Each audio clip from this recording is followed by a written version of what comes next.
Hello, Pisces. Welcome to Lotus Heart Tarot. I'm super happy to have you guys here today. We're going to dive right into your reading. I really went for brightly colored things today, and I'm into it. The sun is finally shining. It's still cold, cold, cold, but like not a cloud in the sky. So it's uplifting for sure. All right, guys. I want to begin this reading by thanking those of you who regularly watch my videos, who like, who share, who subscribe. There's a very large percentage of you who actually watch, I'm guessing most days from beginning to end of these long readings. And I am so, so grateful and thankful for our connection, for your support, for your dedication. I just wanted to take a special moment. I was actually looking at all the analytics available for my channel, and I was just, quite a big percent listen from beginning to end. And I'm so grateful, because really in the end is when it all sort of comes together. And so thank you, thank you, thank you. I deeply appreciate being on this journey with you. All right, and to those of you who are new to the channel, welcome, welcome. I'm so happy to have you here. I hope you find messages that bring you peace and clarity, and that, resonate with you. Please just only take what resonates and leave the rest. These are general readings. We need to keep that in mind. All right, Spirit. I ask for the messages that are in Pisces' highest, best good. What does Pisces need to know right now? Please show me. What does Pisces need to know right now?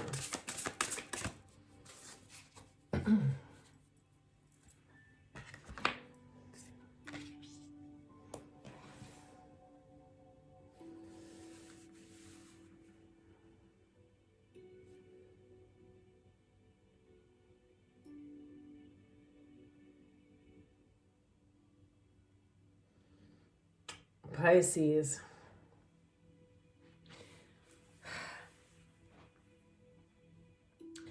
Wow, I love these. I love this deck, and I haven't used this deck in a long time, and I really was so drawn to it today, and I'm loving it. It's called Divine Abundance Oracle Cards, in case you're interested. They have really beautiful pictures, obviously. It's a very yogic deck. You have this energy of guidance, and I've seen a lot of ships in your readings lately. I feel like ships, boats. I'm also now getting the energy of tattoos around a boat. I don't know. Take it as it resonates. Also, maybe a tattoo of a butterfly or a North Star. I'm not sure. But anyway, the thing is, what I'm getting here is that it says, when you make divine intelligence your foundation, you finally have a fixed star to follow.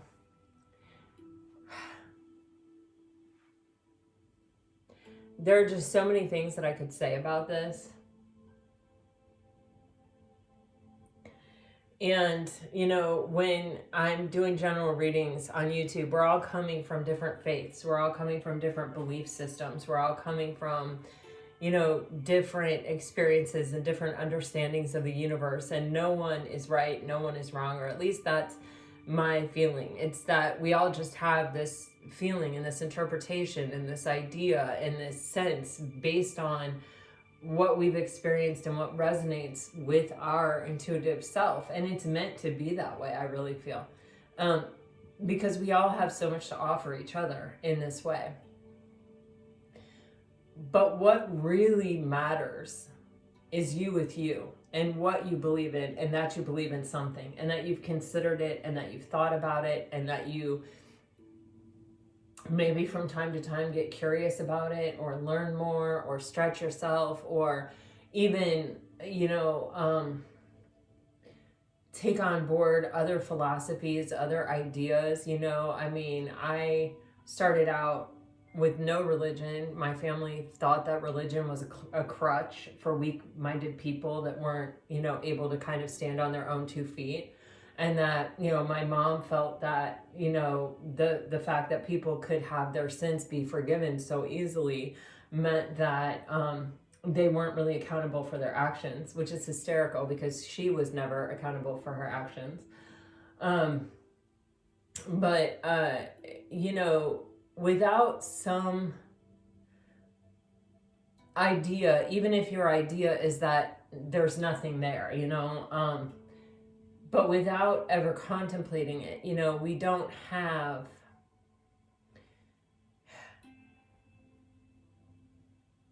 kind of that North Star. We don't have that space that we can always look to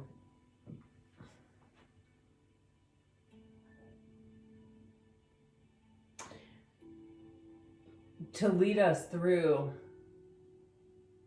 any situation. I was about to say difficult situations, and I was really guided to change it to any situation. You know, my own experience having been non-religious, and then I actually was invited by my friends in high school to go to this like Young Life youth group thing. And that's when I started exploring Christianity, and I actually got pretty hot and heavy into Christianity. And then I married a Catholic, became Catholic, and love the Catholic faith. I have a deep, deep, deep appreciation for it. I was extremely fortunate to learn it from a really amazing nun, who's no longer here, but has definitely had a ripple effect on the planet for sure. And, you know, I know that not all nuns are like that or whatever. I'm not taking away from anyone's experience by just saying I've had a good one. I don't know why I felt compelled to say that. And then, well, I think religion is sort of a touchy thing, and we all have our feelings about it and whatever. And I guess the point is, regardless of it, you know, but like I didn't stop there. You know, I became a yoga teacher. I learned about Buddhism. I learned about Hinduism. I learned about a lot of different philosophies. I've looked into a lot. I've studied Zen. I've studied the Tao, but not extensively, you know, but like enough to know what it's about. And I think, you know, I have been influenced and affected by a lot of different religions. I've had a lot of Jewish friends in my life. The community I grew up in was the majority Jewish. I have also had Muslim friends. I've had friends of every faith, and I have definitely learned and been very curious and been very lucky to be able to ask a lot of questions. And I just think they're all really beautiful. And I think at the core, like in yoga teacher training, we studied even the things that are almost universally accepted through all religions, or all religions have their own way of saying it. But a lot of it has to do with the way we live our lives, and the way, you know, we're responsible for ourselves, and the way we are, you know, connected to each other, and the effect that we can have on each other, positive and negative, or just neutrally.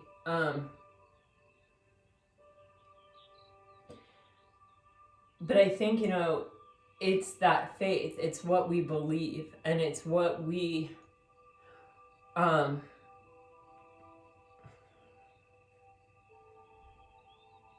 of tie ourselves to in this life. It's having that belief system that keeps us on whatever it is that we consider to be our straight and narrow, or our pillar of consciousness, or our, you know, it keeps us morally in alignment with ourselves, right?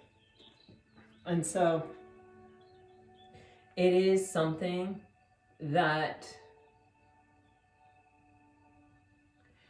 is really unique to ourselves, because even if we are both, you know, Christians, or we're both whatever, your interpretation and my interpretation may be different, and they're both okay. There is no right or wrong. There is only, I mean, this is the thing. When you meditate a lot, you really come into contact with this deep understanding of the connection between all of us, and the deep understanding of our connection to the divine. And really, the idea or the concept or the experience, even, I have definitely experienced it, where we truly are the divine in ecstatic motion, experiencing being a human being on this planet. That's my experience. That's what I have learned. That's where my path and journey have taken me.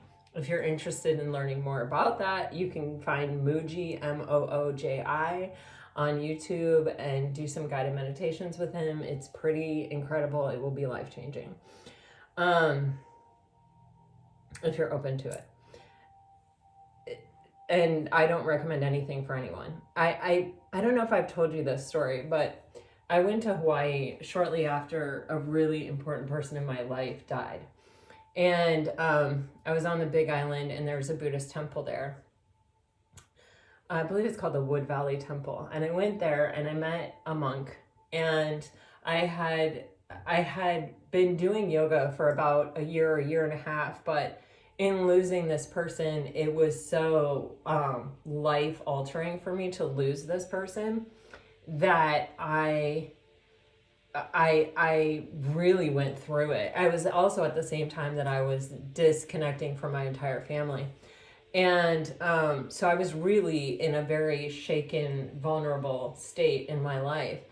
And I began to rely on yoga. I began to realize that I was only okay, or I only felt like myself, or I only felt any modicum of strength when I was doing yoga or meditating. And that it did improve me. It always left me better off after than before. And I was just so desperate to feel better that I just did it. And I did it like every day, all the time. I mean, I meditated for hours and hours and hours of a day. And so I met this monk, and I said to him, I was there with my aunt and my uncle, my husband and my son, and my husband and my son stayed in the car. And so my aunt and my uncle came into the temple with me, and we talked to this monk, and he was beautiful. He was wonderful. His energy was just so incredible. And I said to him, I'm just really starting out in my spiritual journey, but like, I know this is the path for me because of this experience. And he just nodded and smiled. And I said, do you have any advice for me? Do you have any sense of direction for me? Can you lead me in any way? And he looked at me and he smiled and he shook his head and he said, no. And at first it sort of stung. At first I was like, oh no, because no is a hard word to hear, right? And I think internally it may have triggered this, like, you're not worthy sort of message to myself. But we got to the car and my uncle looked at me and he goes, that was incredible. He goes, I've never met a spiritual person like that doesn't have advice, that doesn't want to tell you how to live your life. He said, that's incredible. That was amazing. And it made me stop and think for a second. And I realized almost instantly, he said no, because the journey is the way. Because whatever way I would find my way, that is what was meant for me. That is what was intended for me. And even if he were to say, take this step, and then this step, and then this step, and then this step, and then this step, and that's how I got here, it may lead me in a totally different direction. It may not be the path for me. And I was just I just sat there and I just could not, I just was blown away by the entire experience. And that has always stayed with me. And I'm always very careful. People ask me a lot, how did you get here? How did you, as someone asked me the other day, I told the story about my friend who's extremely resilient, who overcame severe bullying and said, can you reach out to her and ask her for a book or this or that? And I just know that the answer is you stay curious and you stay in this energy of insisting on healing. You stay in this energy of insisting on being in the light and finding the light for yourself. And whatever path that takes you, wherever that curiosity takes you, I can say, this person helped me, this person helped me, this person helped me, this person helped me, doing this helped me, doing this helped me. And I do that in almost every video. But the thing is, those things may be for you, they may not be for you. I accept that. I know that for sure. I have friends who have recommended books to me and said, this is the most incredible book ever. It's just mind-blowing. And I haven't been able to even finish the book. I've been like, this just does not resonate with me at all. And, it happens, right? So our path is our path, and our path is unique to us. And what we believe in and what we believe is morally correct and morally acceptable it's our own business. It's our own thing. And ultimately, depending on what you believe at the end of this earthly journey, you will find out how your path was, I guess, but I think that if you're striving to be a positive effect and to put goodness out into the collective consciousness, your highest and best, whatever that is at the time. We're not perfect, we're human, right? But whatever our best is at the time, if we're always striving to be that, and we're always striving to open up to the experience of life and living, we can make profound progress, right? We can have deeper levels of understanding than we probably ever could have really anticipated for ourselves. And then you have this faith card, and it says, miraculously, amazingly, everything I need always comes. Love is opening me to receive beyond anything I imagine.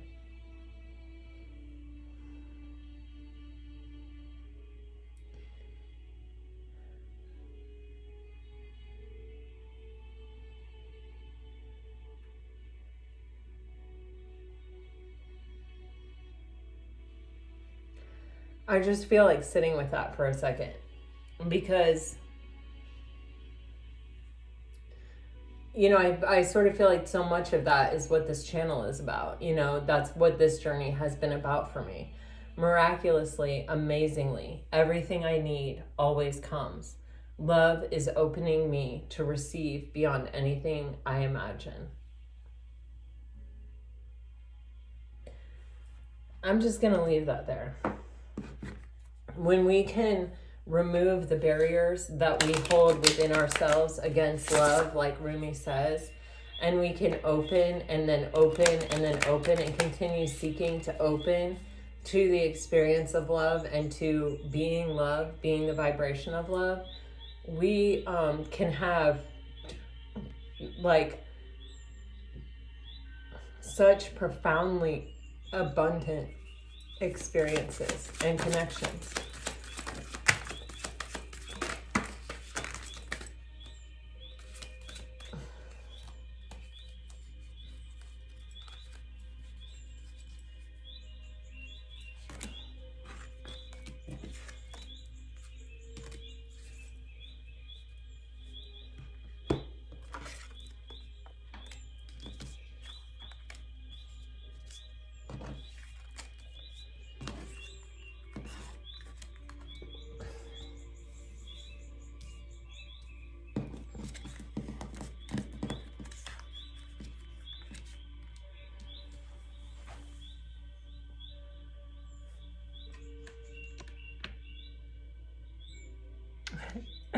Sorry, guys. Wow, 9 cards came out. I really wasn't prepared for that or expecting that, but like I'm here for it. So you have fantasy, boundaries, gift, love, dreams, silence, ego, moon cycles, and strategy. And this energy is really giving me this vibe of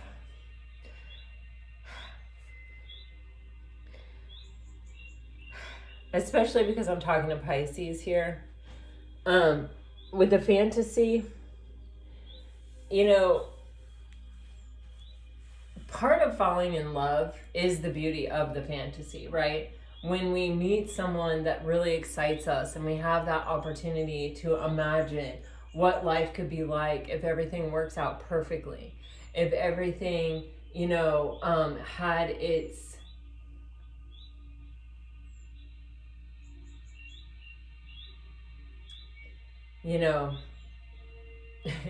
rainbow moment. You know what I mean? It's like if we could insulate the connection from the outside world, and it was just me and it was just you, and we were like in this fairy tale and everything just went perfectly, it could look like this. The problem is that when we fantasize, sometimes we get attached to those thoughts or that direction or that experience, and we keep trying to will it into being. It has almost no basis in reality, right? Because we work, we interact with other people, we can't,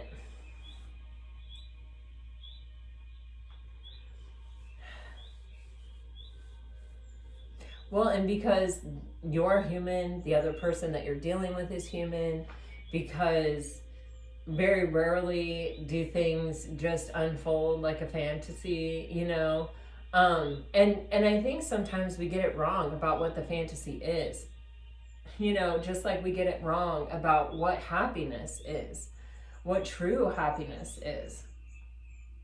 I can tell you that I feel like I have the 10 of Cups and the 10 of Pentacles in my life. Like that's what I feel that I'm living, and I am sort of living my version of that, I guess, and it is not that things don't happen. I mean, just this morning my husband got a nail in his tire. You know what I mean?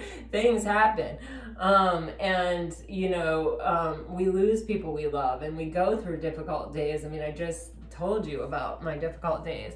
And we have these experiences that aren't perfect, but when you have someone by your side that you are able to emotionally connect with on a deep level, and you can speak your truth to without fear and without judgment and without ever having it used against you,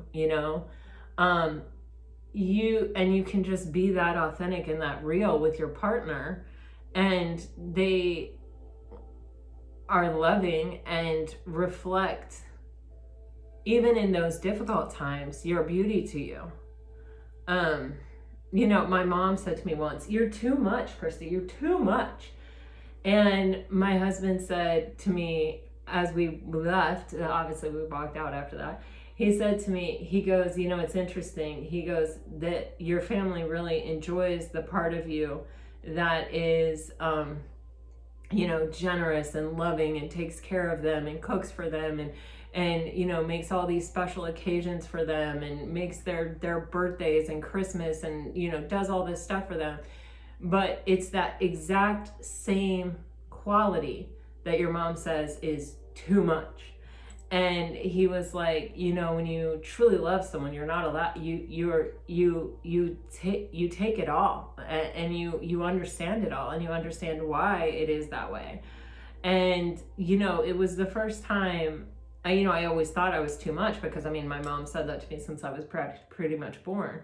She used to call me Sarah Bernhardt when she would get mad at me, and she was like, "Oh, you Sarah Bernhardt." But she would say really hurtful things that would make me cry, as like a 3-year-old.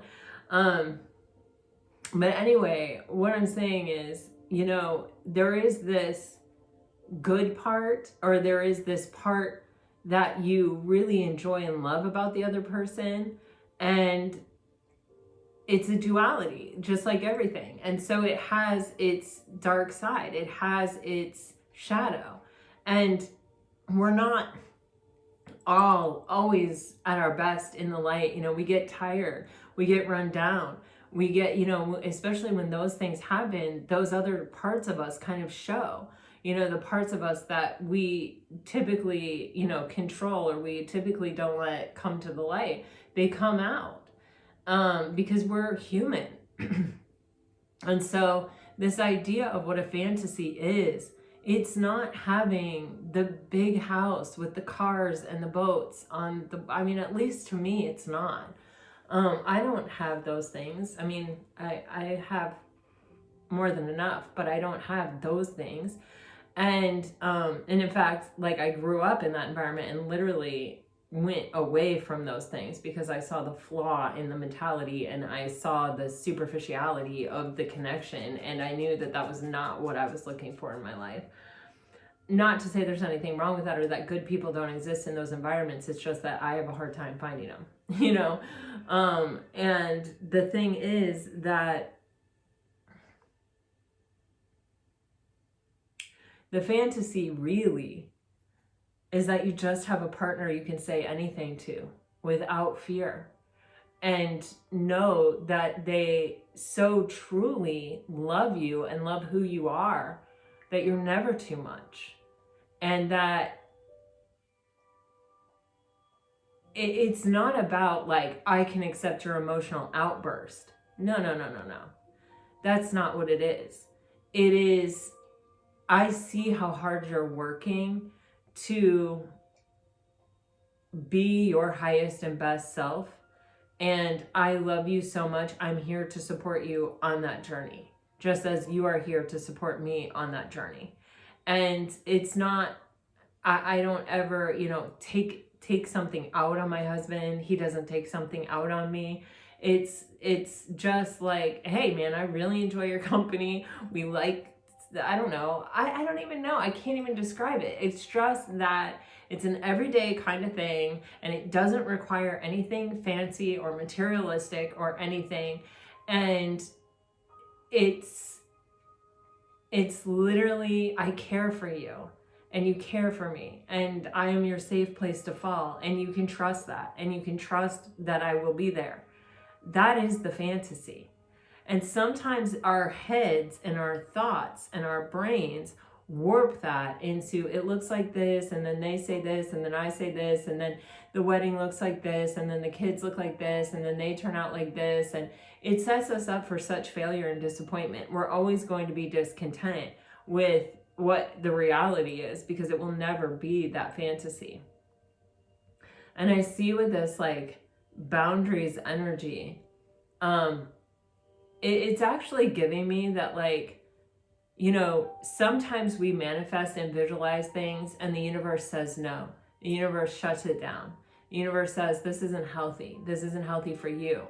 This isn't what's meant for you. There's something else meant for you.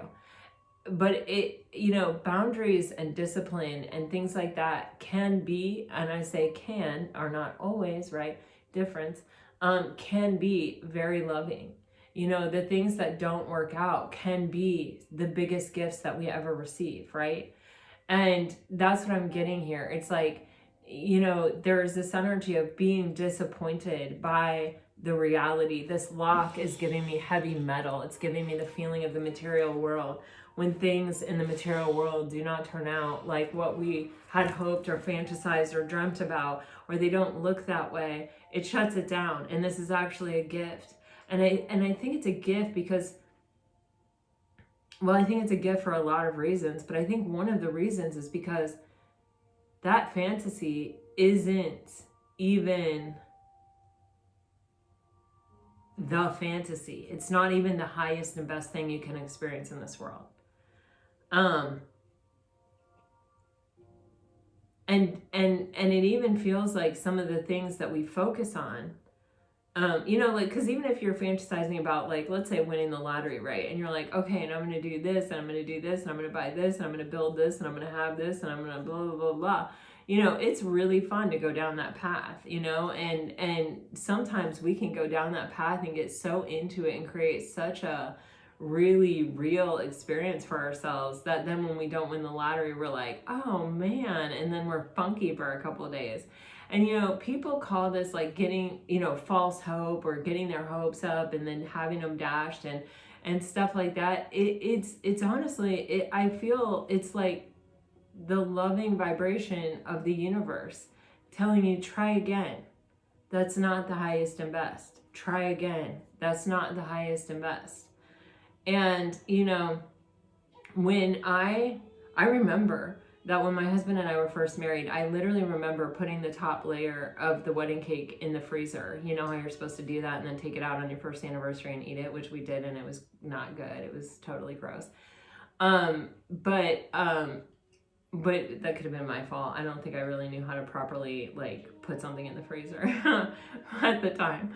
But I remember putting it in there, and I remember thinking to myself, at someday I just want to be able to say 25 years ago, 30 years ago, 35 years ago, 40 years ago, we've been married for 50 years. Like I heard that in my head as I was putting that cake in there, and it filled me with so much joy. And it didn't look a certain way. It was just being able to say that and having it be true. And, you know, I remember when we made it to 5 years, I was like, wow, 5 years. And I remember when we made it to 10 years, and I was like, dang, 10 years. And then our 15th anniversary, we went down to the Keys, and we stayed in this little place right on the ocean. It was just so beautiful. And I fell down and skinned my knee the first night we were there. It was hilarious. But anyway, you know, and then 20 years, you know, like, and then 25 years. And now I'm pushing 30. And, you know, that is the fantasy. That is the dream. That is the thing. And to feel the way I feel about my husband it's like, you know, that's pretty amazing. That is the fantasy. I'm really learning. And especially because I have so many friends that are divorced, and I have so many friends that are like, you know, honestly, they're like, oh my God, your husband is amazing. Like, you are so freaking lucky all the time. And he has friends that tell him the same thing. They're like, oh my God, you are so lucky. Your wife is amazing. You know, and we love it. We love it. We're like, yep, sure is true. Yep, that's the truth. And, you know, that is the fantasy. It has nothing to do with what kind of car I drive. I drive a 2001 Jeep, you know, like, you know, it has nothing to do with the car that I drive. It has nothing to do with any of those things. It literally is just that feeling of day in and day out, like, man, yeah, this is my soft place to fall. Man, I can tell you anything. And I've told him everything, and he's told me everything. And, you know, or at least I think. No, I'm just kidding. But you know what I'm saying? I don't know. I hope it makes sense. But that's love, and that's the dream. That's the thing. We get so messed up, you know, and sometimes things don't come together and they don't happen. And it's like, you know, I think it's like sometimes we also convince ourselves. I saw a video title or something as I was scrolling. And it said, you know, this video will teach you how to make anyone fall in love with you. And something like that. You know, you'll be able to fall in love with anyone and they'll fall in love with you, or, you know, and I just thought, man, you know, I don't know if that's what we're really after, because the thing is, there are people that are right for us and there are people that are not right for us. And like, sure, yeah, you can maybe, I don't know. I don't even actually believe that that's true. I just don't even, I don't think you can do that. I didn't watch the video. I was kind of horrified just by the title, but it had like 104,000 views. So obviously I'm on my own, but the thing is, do we want someone who we can never be our true self to spend the rest of our life with? That just would take too much energy and too much effort, and that can never actually be love. Because love is being accepted for exactly who you are, all the parts of who you are, and being appreciated and respected and honored, and reciprocal energy back to you. And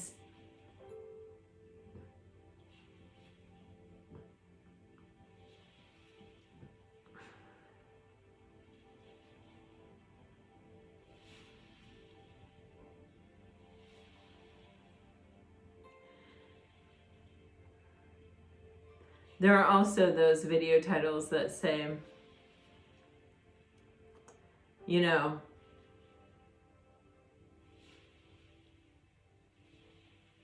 here's how to get this person back.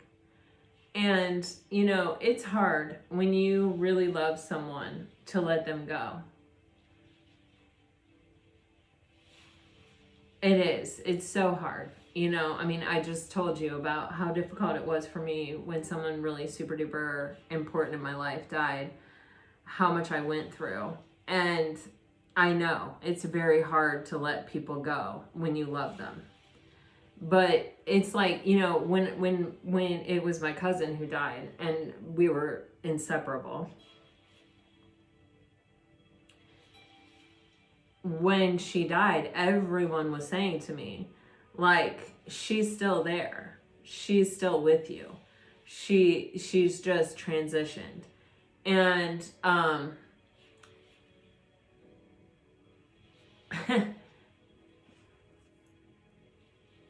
I try to convey that sometimes in messages to my clients and to you guys, that love is an energy. It doesn't go anywhere. So even when you're in separation from someone, or even when you've broken up, or even when you have been faced with having to let someone go that you love, it really is no different than them dying, because you still love them. You still have that energy. You're still putting it out there. They can still feel it. You can still feel it, you know, and you're still experiencing it almost as real, and sometimes more real than when you were actually in the connection and seeing each other, because it takes away the human limitation. It brings you into that spiritual type of love where it is energetic, and where it is, you know, without, you're not hurting me day in and day out with your words and with your actions that are letting me down. In this human form, we are going to let people down, and we are not going to be able to show up for everyone, and we are going to experience trauma and wounding that prevents us from being able to love fully or open to unconditional love sometimes. And some people go through the process, they choose to heal, and other people choose to shut down and to say, I'm right in this situation, and that's all that matters, and therefore distance themselves from the opportunity to learn from the experience. And in that humanness, right, we can come together with some people and we can't come together with others. We're going to resonate with some people and we're not going to resonate with others. And so do we really want the person back who can't meet us where we are and can't meet us as deeply? Or do we want to go on loving them in a spiritual way and letting that love exist between us without needing to experience it in the physical, tangible self? And in that way, let that go. Let that fantasy go. Let that idea go. Let that go. Because maybe it isn't meant for us in this life. Maybe in another life, but maybe not in this one. And can we not accept that and kind of move on so that our human self has an opportunity to be happy in this life? Because we have more than one soulmate, you know? So this energy of silence keeps giving me no contact for whatever reason. I don't know. But I can see that there is someone suffering or struggling, or this is giving me the vibe, this ego, this moon cycles, and this strategy of like your person's or a past person's energy, where they weren't able to rise to meet the occasion. They couldn't meet you as deeply as you were willing to meet them. They couldn't show up for you in that way, which is the real fantasy, which is the 10 of Cups and the 10 of Pentacles. Like, I don't have this barrier. You see how there's a barrier here? I don't have this barrier between us. Like, you can say anything to me and I can accept it. I can hear you. I can be here for you. I can hold space for you. I can return to you the same gifts that you give to me when it comes to being loving, understanding, compassionate, empathetic. You know, I don't have this barrier of my ego of, oh, I can't handle that. I can't take accountability for that. I can't show up for you. I can't heal. I can't acknowledge that I have a problem or that I have pain or even if I can't acknowledge it, I can't face myself in order to handle it or to deal with it. I got to hold on to my own fantasy about my own self, and you're confronting it and asking me to confront it. And this is an immovable object. I just can't do it. I feel like with this moon cycles, this past person, it has been months at least since you've seen them, many moons is what I'm hearing. And this person has gone through a lot of cycles, and I think potentially a lot of opportunities to change or to confront this or to see the truth about themselves, or it has been revealed many times to this person, like the truth of the situation. I think that this person does think about coming back. I think that they've tried to have a strategy about how or when or what or how it will look or what it would be like. And you may even have dreams about it. Like you may even have dreams about this person, or have dreams that this person is communicating with you. And by all means, they may be. I don't know if they have changed. You know, I definitely see that they've been presented with many opportunities to change. But I honestly feel like this story, this entire reading is about you, and is about, you know, sometimes the gift that it is when what we want to happen or when what we fantasize happening doesn't happen. Because if we're fantasizing that someone that's just not capable of showing up for us shows up for us, they will eventually let us down and not show up for us. And maybe that's not what's meant for you. And maybe you have an even greater soulmate out there that you can experience something even deeper. I was actually talking to my friend who's in a relationship after 5 years of not being in a relationship, after a relationship that kind of messed her up. And it was like she couldn't quite put her finger on what was really wrong with the relationship. But the guy was, I mean, he was emotionally unavailable. Oh, my hand. So, come here. But I will just say that. And she said, you know, the things that are right with this new person are showing me so in a way in which I never could have seen it, what was wrong with the past person. And I mean, she spent a long time really hoping that the past person was going to show back up. And he did show up, like many times. He tried. They definitely had a very strong soul connection. But it was interesting because they had actually reconnected and were talking, and it was like she had changed or something. It was like she would normally get kind of excited if they were talking again or whatever, or even hopeful, or like this time maybe. And this time it was like all she could see was the ways in which he wasn't rising to meet the occasion, and that he was just not able to show up. And you know, it was like it broke her heart because she cared so deeply for him, but she also knew that, you know, she had other things that she wanted in her life, and a relationship was one of them, and companionship and someone that showed up was one of them. And she realized it was just like, I don't know, it was just like, and I say this to my clients all the time, like, you'll know when it's time to move on because you're gonna feel it. And she did. And every person I've said that to that's like a dear friend of mine, they're like, oh my God, it actually happened. That was true. That did happen. So I don't know if some of you are really trying to put to bed a past thing, or if there's something that's been left open it's just time for it to close, or maybe it is going to come back around. I mean, we haven't got to the tarot yet, but there's definitely some kind of sign here, or some kind of synchronicity. But it's interesting because she was talking to this guy, and then she met this other guy, and then they started talking, and it was like instantly the two things sort of happened simultaneously. Like she realized the past guy was never going to show up, or at least still couldn't show up after all this time, and it had been years.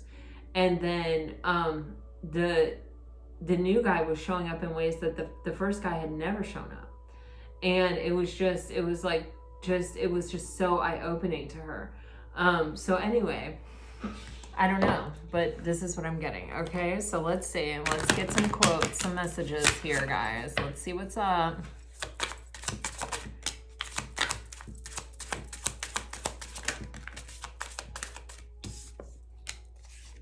The Mona Lisa. Yeah. I honestly think that it is kind of a story like my friend. I think that you have, yeah, look at that. I mean, that's literally the story I just freaking told you. You have Da Vinci solving a mystery. It's like she never really understood what was wrong, or like she could see so clearly how the relationship could work out, and she loved him so much, and she knew he loved her. And so it just didn't make sense why it didn't come together, or why it couldn't come together. And she knew that it was a deep soul connection. I mean, the tarot cards on that relationship were like major soul connection. And she did like the pattern or something, and there was like 20 friggin' past life connections. I mean, it was just crazy. But the thing is that, you know, she just couldn't figure out why it couldn't work. But in the human form that we were in, with the experiences that we had, with the baggage we were carrying, and the way we were choosing to deal with it, or the way that we had learned to process or navigate, it just could not work. It just could not come together. The humanness prevented it. And it's like soulmates have many chances. You know, there's like this life, it doesn't work out, but the next life, maybe it does work out, you know? And so I always find it so refreshing when I sit with myself and I look at my life this lifetime, and then I look at my life from a soul perspective of having existed before this lifetime and going on after this lifetime, and the arc of that, you know?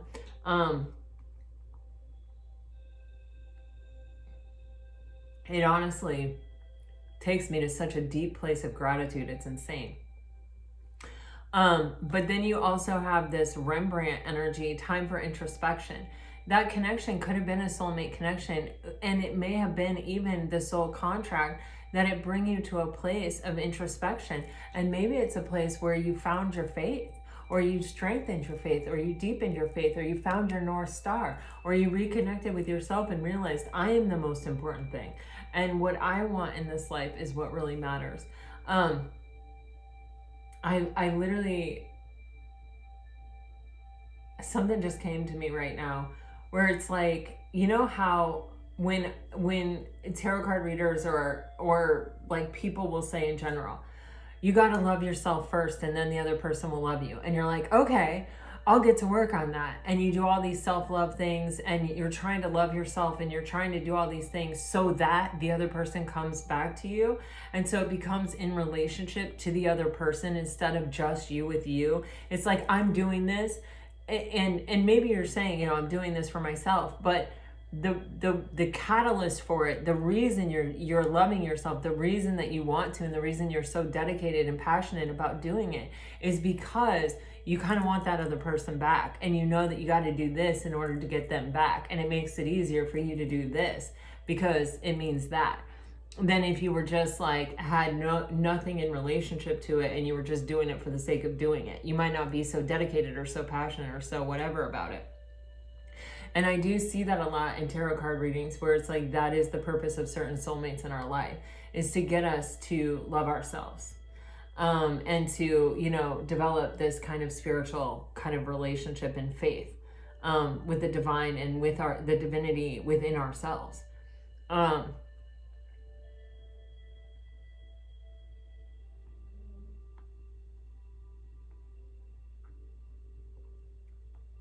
It's interesting. This is so interesting. I feel like you have someone coming in, and it feels like abundance. You have love and romance and beauty in the ordinary. It literally is so much like the conversation that I had with my friend about the past person. And then it's like, it was,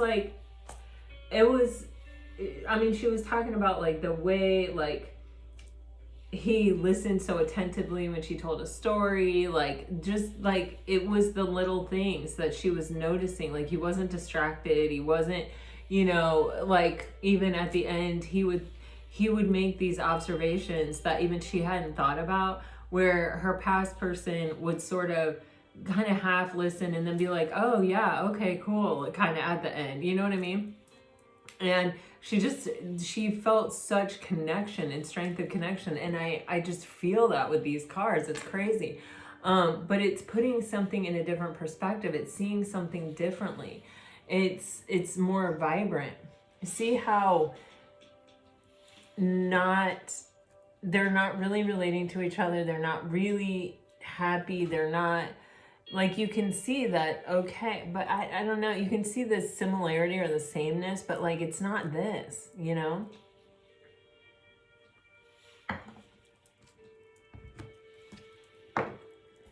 All right, guys.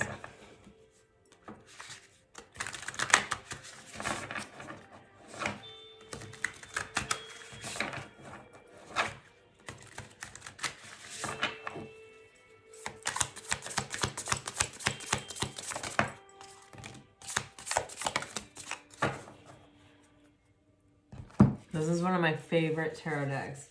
Journey to Enlightenment Tarot. I just love it.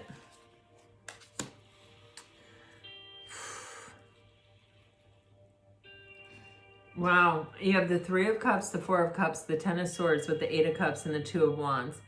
Guys, I mean, this is, you are on the precipice of, this is the crossroads between a past experience and a new experience, and like really seriously making the choice to go in this direction.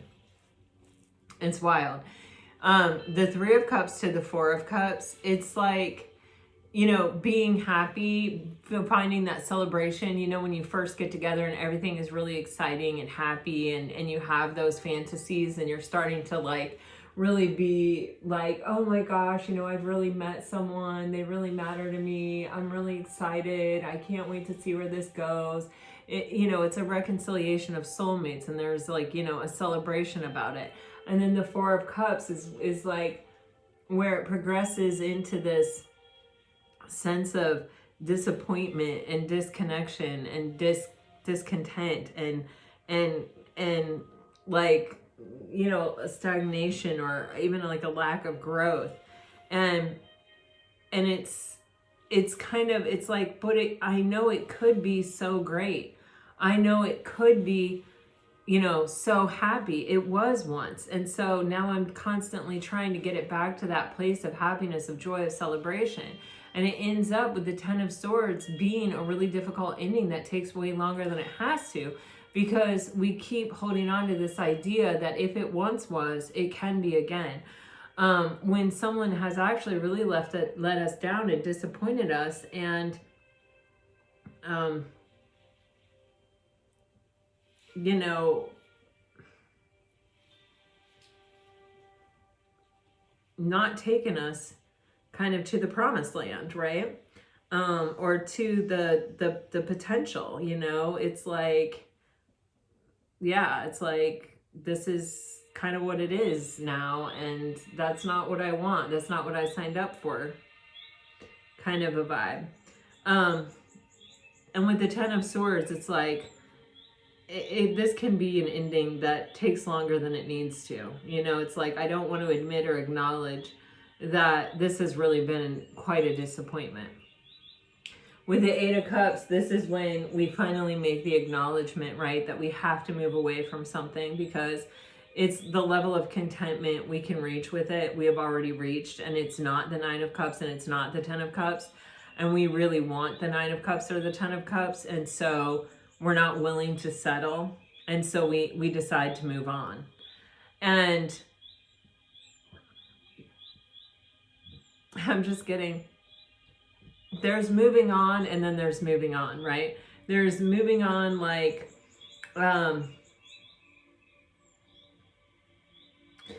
you know, I'm going no contact, basically, but I'm still, everything I do or don't do is in relationship to you. You know, I'm not reaching out because I want you to reach out, or because I'm hoping that you're going to come to your senses, or you know what I mean? It's like, it's still, you're my person, and, but I'm not talking to you, or I'm not engaging with you, or our relationship has significantly changed. We are in separation or whatever.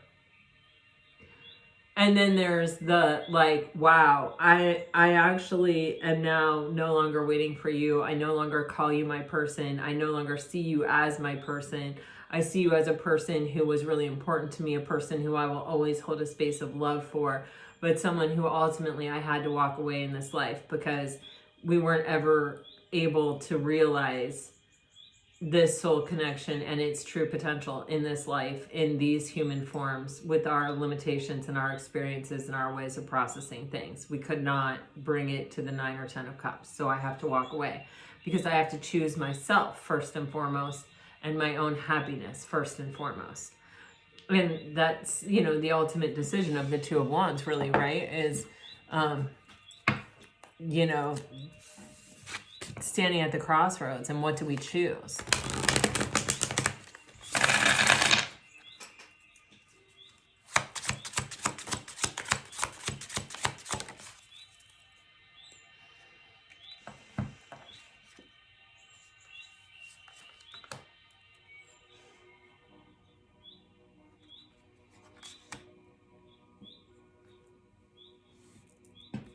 Wow.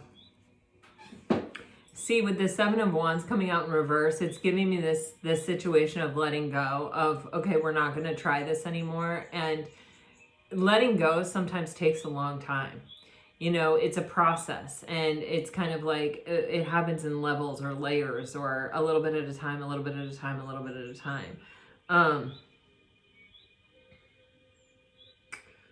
And with the 8 of Cups being clarified by the Page of Cups, this is where this is our most authentic self, us with us. This Page of Cups, it's our really, really, really vulnerable self that kind of never sees the light of day. It's just ours. It's our own true truth within our heart space. And it's like, if I'm being totally honest, I have to choose that part of me over you. I have to find fulfillment and happiness and growth for this Page of Cups, an opportunity for this Page of Cups within me, my truest self, that I can't find here. And it is that moment of absolute honesty and clarity with myself. The Page of Cups is also a secret admirer, which is giving me the feeling of, I will always love you. I will freely admit that I will always love you. I will always have feelings for you. But I can have those feelings and carry on. And I can have those feelings for you, but I can still prioritize myself. I don't have to prioritize you over me.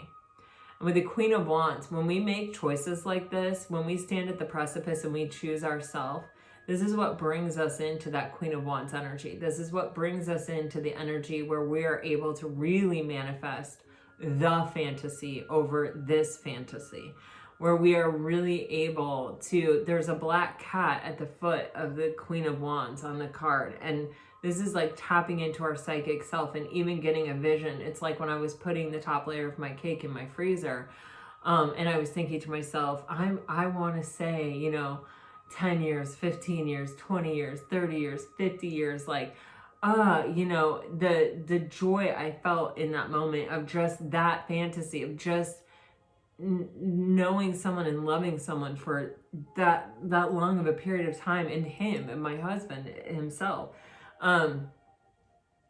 like being that connected with that desire, and listening to it and honoring it. And, yeah. All right, let's see.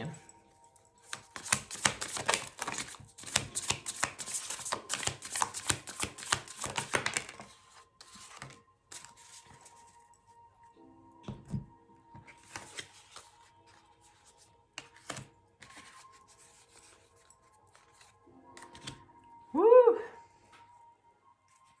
It was a lot of work. It was a climb. You know, it was a real hill to climb, a real axe to bear or something. I don't know. I'm getting all these sayings coming at me right here. But with the Strength card, this is where we overcome our own lower vibrational tendencies. And I feel like one of those lower vibrational tendencies is to put other people first before ourselves. And it's like, I gotta stop that. This world, see the world in the hand. It's like the Two of Wands card, where he's got the world in his hand and he's looking out and he's like, what is prioritizing my view of the world and what I want for the world, without considering these things. It's just me with me. What is it that I need? What is it that I want? And making that my priority, and making that my vision, and making that what I'm moving toward and what I'm making decisions for. Just me and my world. And what's best for me. Putting myself first. And it closes out this cycle. Then you have the Eight of Pentacles with the Five of Cups. This is like, it's obviously, it's an energy of regret, it can be a little bit of depression, but I'm getting heavily more like, why did I waste so much time? Or, it's even an energy of doing things because I don't want to have regrets, or letting regret be a motivating factor.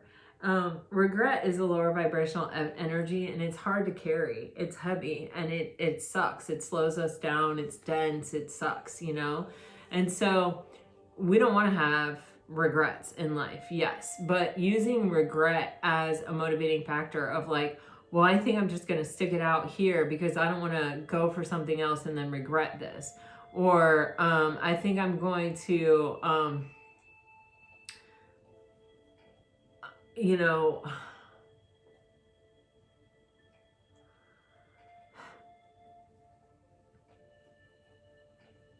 I'm getting this energy too of like throwing myself into my work to not think about the situation, because it may be depressing, or it may feel lower vibrational or heavy.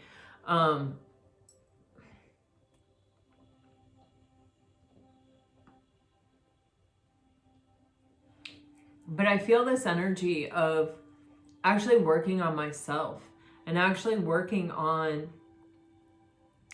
maybe even facing or confronting things I regret, or decisions that I made that I wish I could have changed, like coming to a place of peace and acceptance with them. And making my now the best that I can make my now, my current moment, because that's what's going to help make my future be the thing that I want it to be, or give me the opportunity for that. There's a lot of work that's done here in this phase, in this moment, in this time. And you have Justice on the bottom of the deck, which means, what you put out comes back to you.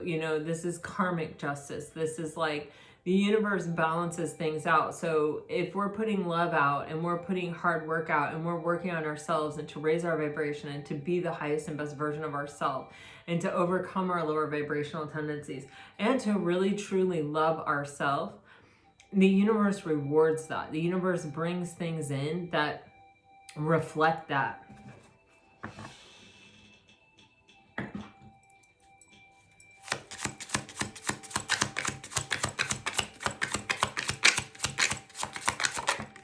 And it can even be, when you do put other people first, and then you make this decision to choose yourself, right? And to love yourself, and to make a decision that is in your best interest. It closes out that cycle of putting other people first, and prioritizing them over you. And when you do that, the universe hears you and sees you and responds to you. And it's kind of like, I can't do anything about all the times that I put other people first. I do regret putting other people first. You know what I mean? A lot. I mean, I do it all the time. I still struggle with that. But it's like, I'm working on it. I'm trying to consciously keep myself my first priority. Or, yeah, man. I love these cards. They're by Crystal Banner. She's a card creator. She does some cool oracle decks and stuff. I really love her. I think you can find, I know she has at least a deck on Hay House. I got her decks before she was there, when she was just an independent card maker, but she's pretty cool. So I really like her. I've actually reached out to her and talked to her. But anyway, I don't use these cards very often, but I'm just loving them right now. You have this mentally stuck way. That's what happens. It's like we may have gotten programmed to put other people first, right? And so then it's like loving ourselves or prioritizing ourselves isn't really okay. But then if somebody breaks our heart and we want them back, and in an effort to, you know, get them back, we decide to love ourselves and put ourselves first, just to, in order to inspire the universe to bring this person back to us, to do what we have to do to win that back, then it becomes okay. It like becomes an okay priority to have, because it's not just about us, it's about in relation to them. But it's like eventually that leads you to the place where you're like, oh no, wait, I actually need to love myself first. I actually am doing this for me now. I'm actually realizing how asleep I was, and now I'm waking up and I'm realizing how unique I am, and that I was born me and I'm going to die me and I'm going to be me my whole life, and that maybe I should probably prioritize myself. And if I don't prioritize myself, who's going to prioritize me? And if I don't like me and I don't like spending time with me, then who else is going to want to spend time with me? And like, wait, my life is really valuable. You know, they say that you live 2 lives. The life you live until you realize that you only have 1 life to live, and then the life you live after that. And it feels like that kind of moment here. But it's like until we reach that place, like we may have been mentally stuck. We may have been stuck in this programming. And then now it's like we can see it so clearly. Now we can free ourselves from this limiting belief system that it's only okay if we put someone else first. And here you have this like holding on tight avenue, you know, with the 5 of Cups and in the 8 of Pentacles. And this is a foundational energy with the 4 of Pentacles, but it's also, it's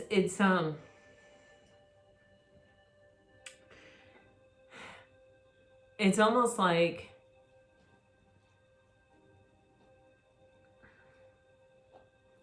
allowing past decisions and past choices that we wish we could take back or change, that we can't because they're in the past, they've already happened and we can't do that.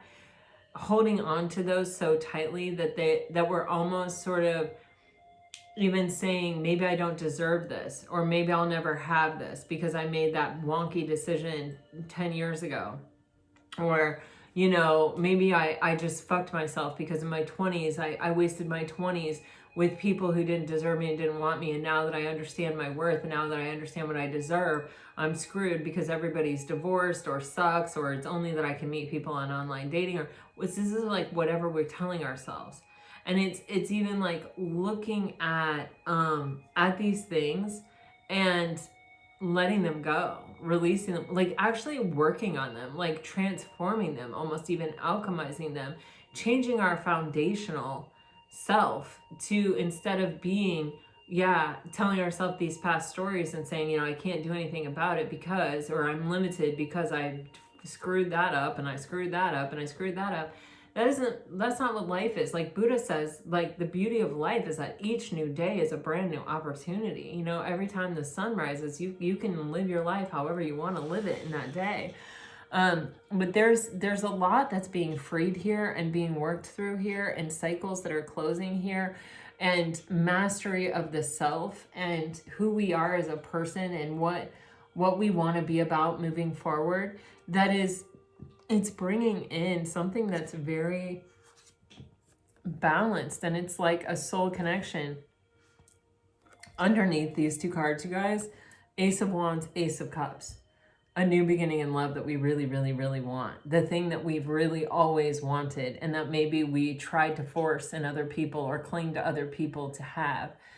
It's coming in because we've done the work. And because this is a reflection of what we deserve, or what we've earned, or the decisions we've made at this time. Gosh, you guys, these readings have been getting so long. And I don't mean for it to be. Like, I feel like there's a saturation point. But I just keep going as long as they're happening. You may have more than one person coming at you right now, Pisces, or soon. But there is someone that you have a really balanced connection with, that you have a very strong chance of being successful with. This can be, you know, someone who's been in and out of your life, someone from the past coming back at the same time. Something that's very slow and steady and stable is happening in your life. But no worries, because it's like you have such clarity. with the sun, and you've been healing. The sun also talks about a reconciliation of soulmates.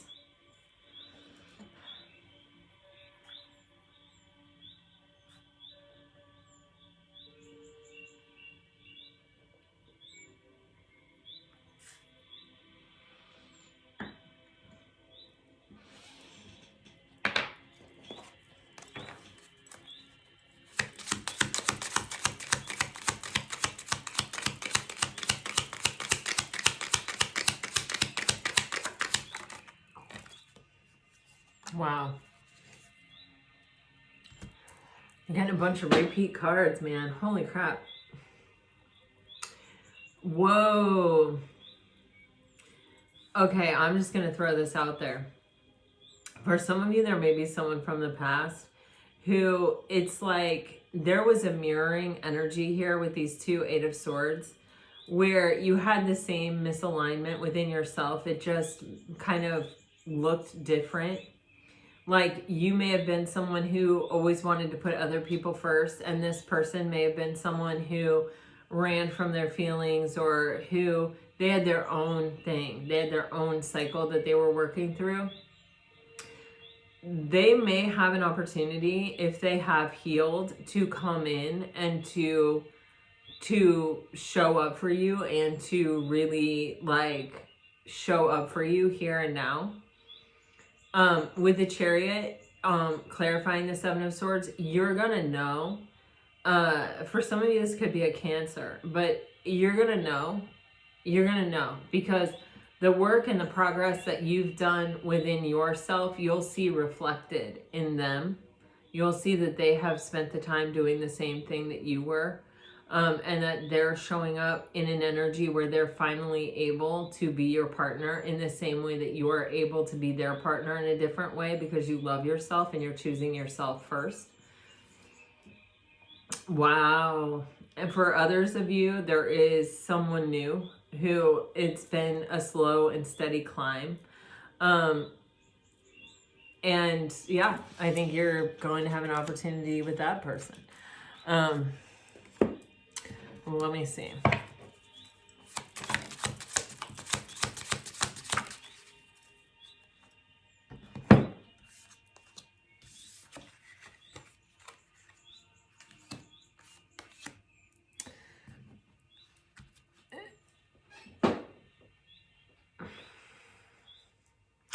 For some of you, you seriously have a past person who is healing. It's someone that has been in and out of your life, that's showing up in a different energy, that's showing up reliable. They're taking solid and stable steps toward you. It's moving very slowly, but this is someone who has stepped into their power. They have alchemized old energy by actually really working on themselves in the same way that you've worked on themselves. This is someone that carries a heavy energy of regret, but they're saying, you know what, I have these regrets. I know better than to regret them again. I'm showing up in a different energy. I'm showing up as someone who's going to consistently and reliably work on this. They are showing up as a divine masculine. I also feel, though, that for some of you, it's like they were never able to show up, or they're not able to show up, and you have someone new coming in, and this is someone that you've manifested. And yeah, your past person will have regrets. Your past person will maybe even see this or feel this, and you know, they will feel like, man, I wish I would have made better decisions back in the day, but they may still be incapable of making those decisions. Yeah.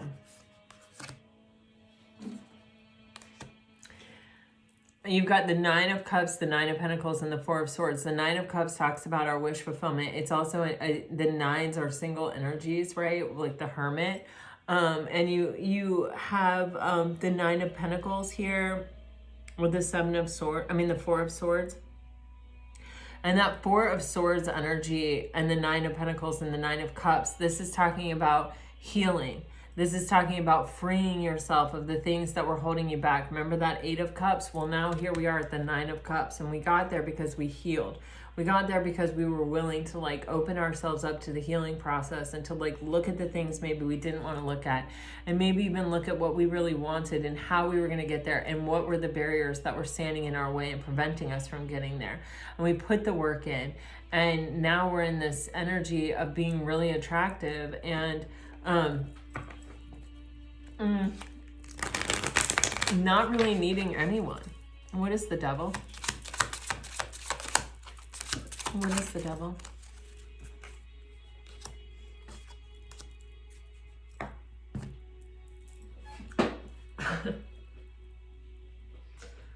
There's an energy here of the Devil is being clarified by Death in reverse, the 5 of Cups upright, and the 3 of Swords upright. This is definitely an energy of something that created your suffering.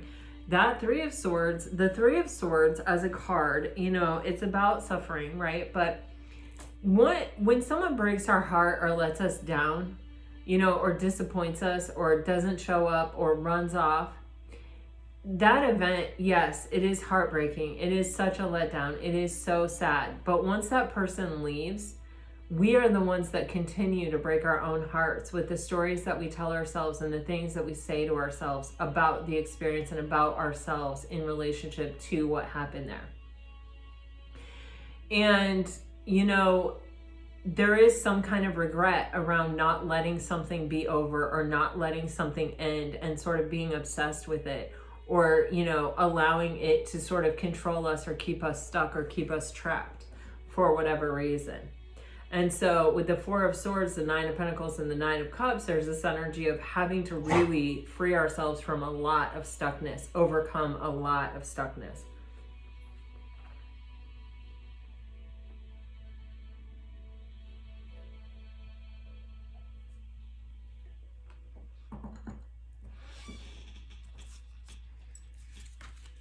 Maybe even forgive ourselves for holding on too long.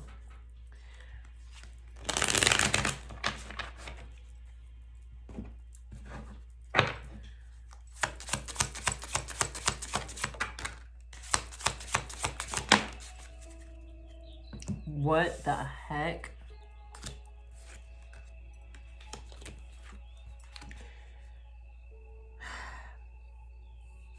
Okay, I don't know. I mean, can you guys see the cards? I mean, these cards are pretty amazing, okay? You have the 9 of Cups in reverse here, and this is clarifying the 9 of Cups upright and the Fool card upright, okay? And then you have the King of Cups and the Queen of Cups upright, and then you have the 2 of Cups on the bottom of the deck. This is like when there's some kind of knowledge or acknowledgement that something stopped making you happy, that something started bringing you down and draining you. And it may have felt like happiness because we could return to the fantasy. We could return to the energy that was comforting of thinking about that person, thinking about what it would be like if that person actually showed up. Maybe even we were connecting to their energy and even feeling them thinking about us or feeling their emotion. But when I let that go, and the Fool card is a 0, which means I have let that go because I realized it actually wasn't making me happy. It was keeping me stuck. When I was able to let it go and return to this like reset, this 0, this neutrality, when I was able to let go of the past, it freed me to take the leap of faith toward what I really wanted, which is some kind of divine connection, some kind of soulmate situation. And now I feel it's coming in. I feel this card as like a sign. And then you have this divine pair. And it says King of Cups, provider of emotional support and maturity, and Queen of Cups, supporter of compassion and intuitive feelings. And this is on the 9 of Pentacles and the 4 of Swords. So either this is a past person coming back that you've been in separation with the 4 of Swords, And now they're coming back. You haven't spoken to them in a long time, and they're showing up. And they're showing up because you walked away, because you let it go. Or this is the fact that you let something go from someone that really could never show up to you, but like kept you kind of stuck in this energy for a while. And you're finally freeing yourself from it. And it's leading you directly to who you are meant to be with. Your actual Two of Cups in this life, in this human experience. All right, let me get you some message cards, guys. If you're dealing with a water sign, you're getting fate. This is a destined partnership, different pages. You and this person don't share the same vision. Interface, an external party is intruding on this relationship. And soulmate. Your soulmate loves, accepts, and respects you. If you are dealing with a fire sign, you're getting marriage. This relationship is moving toward a sacred union. Go slow. Take time to get to know each other. Regret. Someone feels remorse for the way they treated you. And patience. Everything will unfold in divine timing. If you're dealing with an earth sign, you're getting integrity. Does this situation align with your values and morals? Leap of faith. It is safe for you to make the move you're considering. Your soul remembers this intense connection. Strictly sexual. This connection is passionate but not enduring.